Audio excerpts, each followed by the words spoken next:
Well, good late evening everyone, and the last video for a week or so. This is a patrol air cushioned vehicle from Vietnam era. This was based on the Saunders Row SRN 5 hovercraft. The Americans used this and the What If Malagasys in Vietnam, and the What If Malagasys have kept them going over the years. Just like the British still use hovercrafts in 549 Assault Squadron Royal Marine, the Malagasys liked these and have kept them going. So what is this? Well, this is a 3D printed model from Etsy. It is the only one available, I think. This is the SRN 5, the US Navy variant. So the Army version had 4 windows, a wider body and 2 turrets, and was called the ACV, the air cushioned vehicle. It also had extended sides here because the troops on these, actually the 12 troops that they carried, rode on the sides mainly. They could ride inside, but they tended to stay on the sides for mobility. So these hovercrafts were first used in Vietnam. Now, a lot of commentators say they were ineffective and they weren't very good. I kind of agree and disagree with that. When they were used effectively in Operation Monster, named after the Vietnamese nickname for these craft, Monster, they were very effective. It was all about use and timing, and latterly they found that they were vulnerable to mine strikes, which is kind of odd because the Royal Navy has found the opposite in its operations with hovercrafts. It's found that actually they are very good at avoiding mines, but that appears to be in the open water, so those would be sea mines as opposed to IEDs.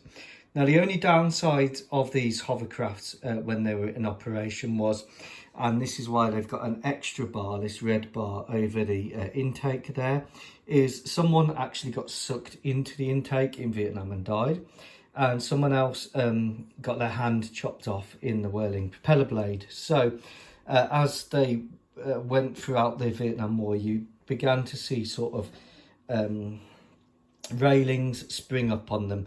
This one has just got the red line of don't cross and these red bars here to prevent people being sucked into the intakes. Very unfortunate to be sucked into that whirling blade, but it did happen. So these are gas turbine powered, and they were very fast, being able to get speeds of 60 kilometers an hour, armed with 2 twin 50 cals. This is a PLA 3D print. PLA isn't the highest definition, resin is the highest definition. I've added my own radar antenna on there, and this, like I said, would be used by the Malagasy forces in the raiding environment. It is a really nice print. PLA isn't as defined as the resin, and I just wish they'd do this in resin, but it's not bad. And it's available on Etsy. I really like it. I think it's a great piece of equipment.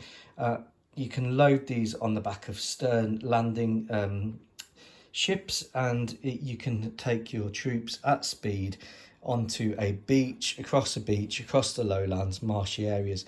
They were best used in marshy areas. They were used by the US Coast Guard post-war. And like I said, the Royal Navy and the Royal Marines have continued to use hovercrafts, and they've used them extensively. 549 Assault Squadron, check them out. We've used them for many years. So when commentators say, oh, the concept was dead or the concept didn't work, they forget the Royal Navy and Royal Marine use of these, which would contradict the lessons that they weren't suitable for modern war, because the Royal Marines have used them for many years. Take care. Goodbye.